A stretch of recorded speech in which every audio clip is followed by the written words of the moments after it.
organisasi pramuka di Indonesia ditandai dengan munculnya cabang milik Belanda dengan nama Nederlandse Padvinders Organisation atau disingkat menjadi NPO pada tahun 1912 yang kemudian berubah nama menjadi Nederlandse Indische Padvinders Vereniging atau disingkat menjadi NIVP pada tahun 1916.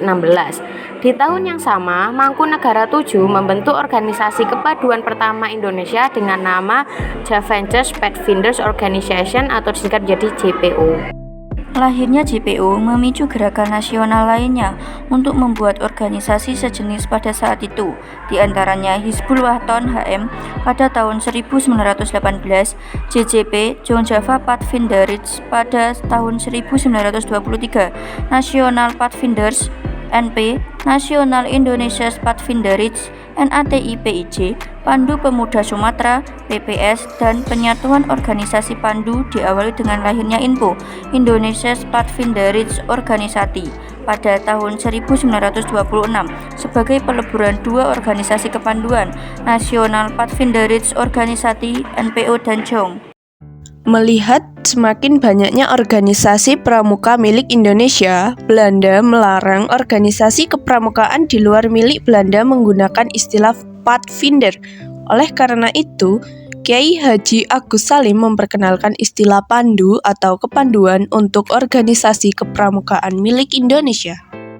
Pada 23 Mei 1928 muncul PAPI atau Persaudaraan Antar Pandu Indonesia yang anggotanya terdiri dari INPO, SIAP, NATIPIJ, PPS. Setelah kemerdekaan lahirlah perpanduan yang bersifat nasional yaitu Pandu Rakyat Indonesia pada 28 Desember 1945.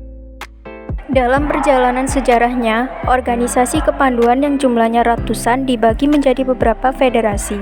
Menyadari adanya kelemahan dari beberapa federasi tersebut, maka dibentuklah Perkindo atau Persatuan Kepanduan Indonesia. Namun juga terkendala karena kurangnya kekompakan antara anggota yang tergabung di dalamnya.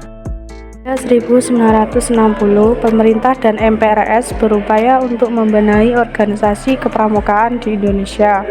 Sebagai tindak lanjut upaya tersebut, pada 9 Maret 1961, Presiden Soekarno mengumpulkan tokoh-tokoh dari gerakan kepramukaan Indonesia. Presiden mengatakan bahwa organisasi kepramukaan yang ada harus diperbarui, aktivitas pendidikan haruslah diganti dan seluruh organisasi kepanduan yang ada dilebur menjadi satu dengan nama Pramuka. Dalam kesempatan ini juga Presiden membentuk panitia pembentukan gerakan pramuka yang terdiri dari Sultan Hamengkubuwono XI, Prof. Prijono, Dr.A. Aziz Saleh, serta Ahmadi. Peristiwa ini kemudian dikenal dengan Hari Tunas Gerakan Pramuka.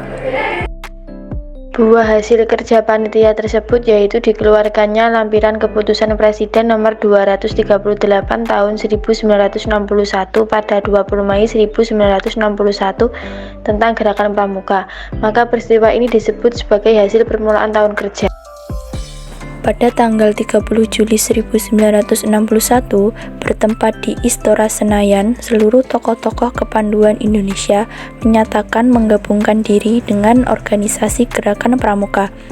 Dan hari bersejarah ini disebut sebagai Hari Ikrar Gerakan Pramuka.